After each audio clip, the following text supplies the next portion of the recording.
Blood dripped from my mouth onto the cold linoleum floor of the doctor's waiting room. My stepbrother Kyle stood over me, his fist still clenched, his voice echoing off the walls as other patients scrambled away in horror. "Sign the papers or I'll make sure you never see a dime," he screamed, waving legal documents in my face. The stitches from my emergency surgery just 5 days ago felt like they were tearing apart as I tried to push myself up. The receptionist was already calling 911, her hands shaking as badly as mine. But Kyle didn't care. He never did. "My name is Nicole Parker. I'm 29 years old. 2 weeks ago, I had a future, a father who loved me, a home I grew up in, and an inheritance that was rightfully mine. Now I was bleeding on a medical office floor while my stepbrother tried to steal everything my father left me. What he didn't know was that I'd been recording everything, and the evidence I was about to uncover would send him to prison for the rest of his life. Because Kyle hadn't just stolen from me, he'd murdered my father. This is the story of how I took down a killer with nothing but determination, a retired forensic accountant named Betty, and the truth my father died protecting. It started 3 days after Dad's funeral. I just suffered a devastating miscarriage at 13 weeks, my first pregnancy after years of trying. The emergency D&C had left me weak, in pain, and emotionally shattered. I was staying at Dad's house, trying to heal both physically and emotionally, when Kyle and my stepmother Patricia showed up with a moving truck. They didn't knock. Kyle just used his key and walked in like he owned the place. Patricia trailed behind with fake sympathy plastered across her face. "Oh, Nicole, sweetheart," she cooed. "We heard about the baby. Such a tragedy." But her eyes were already cataloging Dad's belongings, calculating their value. Kyle got straight to business. He slapped papers on the kitchen counter, the same counter where Dad used to make his famous Saturday morning waffles. "Sign these," he demanded. "Dad left everything to Mom and me. You get $5,000 if you sign today. Tomorrow it drops to nothing." I almost laughed. My father, who'd raised me alone after my mother died when I was 8, who built Parker Construction from nothing into an $8 million company, would never leave me with nothing. "That's ridiculous," I told him. "I want to see Dad's actual will." That's when Kyle's face turned purple. That particular shade I remembered from childhood, the color that meant someone was about to get hurt. "This is the real will," he snarled. "Dad signed it 3 weeks before he died. You were too busy with your pregnancy drama to notice he'd written you off." Pregnancy drama. That's what he called losing my first child. I tried to stay calm, told him I needed time, needed to talk to a lawyer. Kyle gave me 24 hours. But when I showed up for my follow-up appointment at the gynecologist, he was there in the waiting room. How he knew about my appointment, I didn't know yet, though I'd learn later Patricia had been going through my phone while I slept. "Time's up," he announced loud enough for everyone to hear. "Sign now or get out of the house today."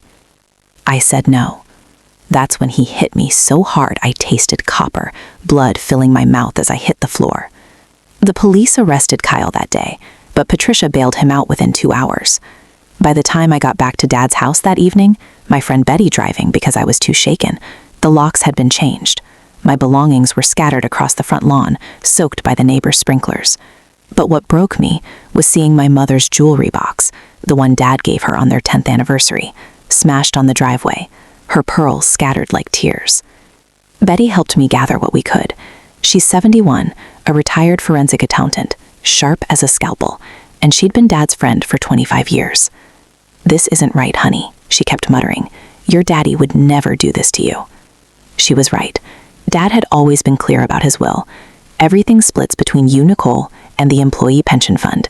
Kyle and Patricia get the Florida condo and $50,000 each. Fair is fair. That night, sleeping on Betty's couch with an ice pack on my face, Mrs. Chen from next door finally worked up the courage to tell me something. "Your father was very upset the week before he passed," she whispered. "He borrowed my phone once, said someone was listening to his, said he didn't trust his own house anymore." At 3 a.m., someone tried to break into Betty's house. We called 911 and huddled in her bedroom with her late husband's baseball bat. The intruder left before police arrived, but they'd spray-painted Betty's garage door. "Stop digging, or next time we come inside." The next morning, Betty pulled out her laptop. "Honey, I did the books for your daddy's company for 20 years. Still have my access codes. Let's see what Kyle's been up to." What we found made my blood run cold.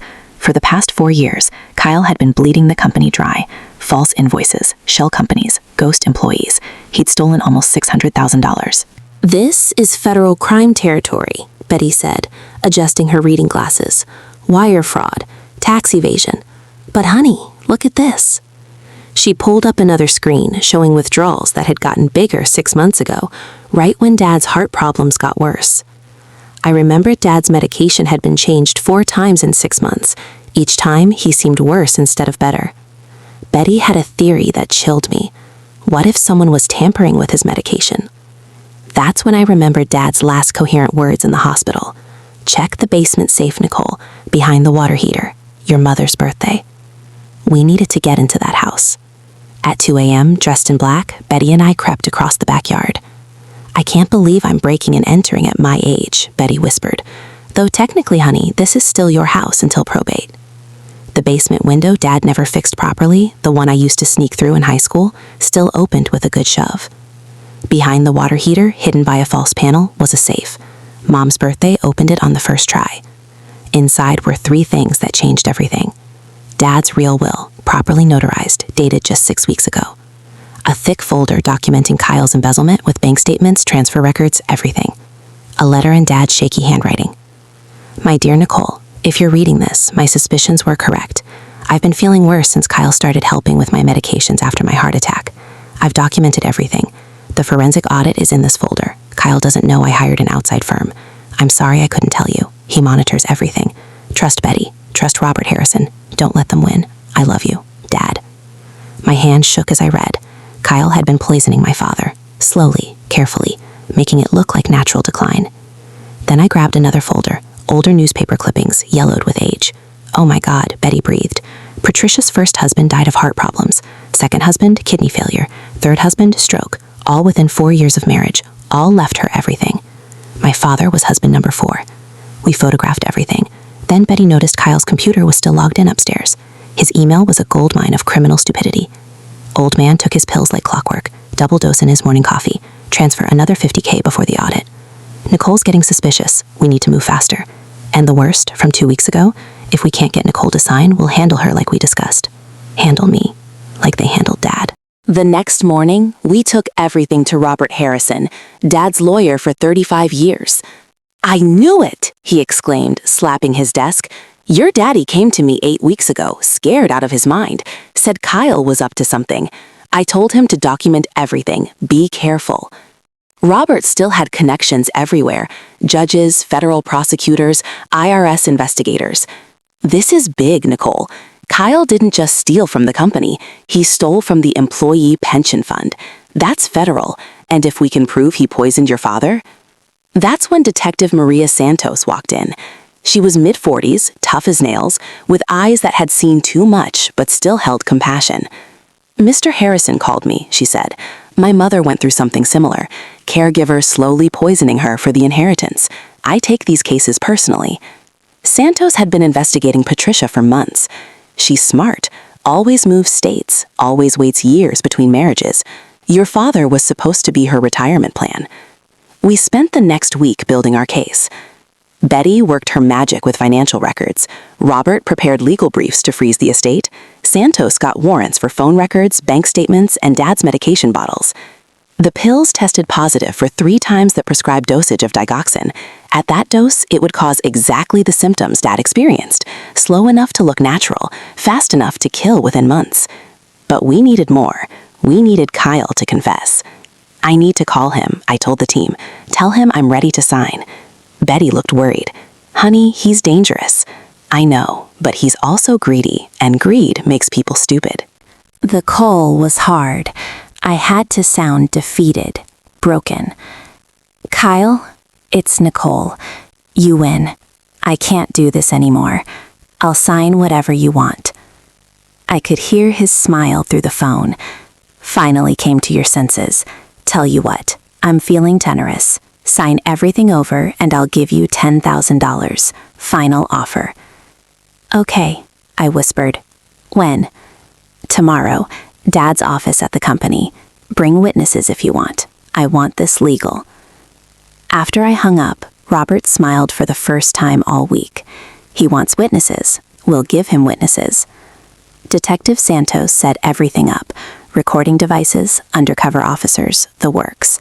I'd be wearing a wire. The next morning, I threw up twice from nerves. Betty held my hair back. "Your daddy built that company from nothing," she said. "You've got his strength, honey." At the office, Kyle sat in Dad's chair, feet up on the desk like he owned it. His girlfriend Ashley was taking selfies in front of Dad's awards wall. "Let's get this over with," Kyle said, pushing papers across the desk. "Sign here and disappear." "Before I sign," I said, voice steadier than I felt, "I need to understand what I'm signing. Dad always said to read everything." Kyle rolled his eyes. "It's simple. You give up all claims. We never see each other again." "And the company employees?" Dad had profit-sharing agreements. "Not my problem. Company's being sold tomorrow. Got an offer for $2 million. Admission number 1. The Wire got everything." Patricia walked in with champagne. "For after," she said, fake smile plastered on. She looked at me with false concern. "How are you healing, dear? That miscarriage must have been traumatic. Stress causes those things, you know." I wanted to throw something at her. Instead, "How long have you and Kyle been planning this?" She laughed. "Planning what, dear? We're following your father's wishes." "Really? Because I found emails between you two. Something about handling the old man, dating back months." Kyle's face went purple. "You hacked my email? That's illegal."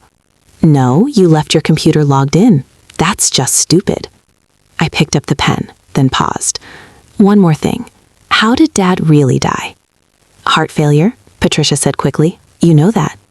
"Right. Heart failure. Nothing to do with the triple dose of digoxin you were putting in his coffee." Silence. "Old man took his pills like clockwork. Double dose in his morning coffee." Those were your words, Kyle, in an email dated 4 days before Dad died. Kyle lunged across the desk, but I step-sided. He crashed into the filing cabinet.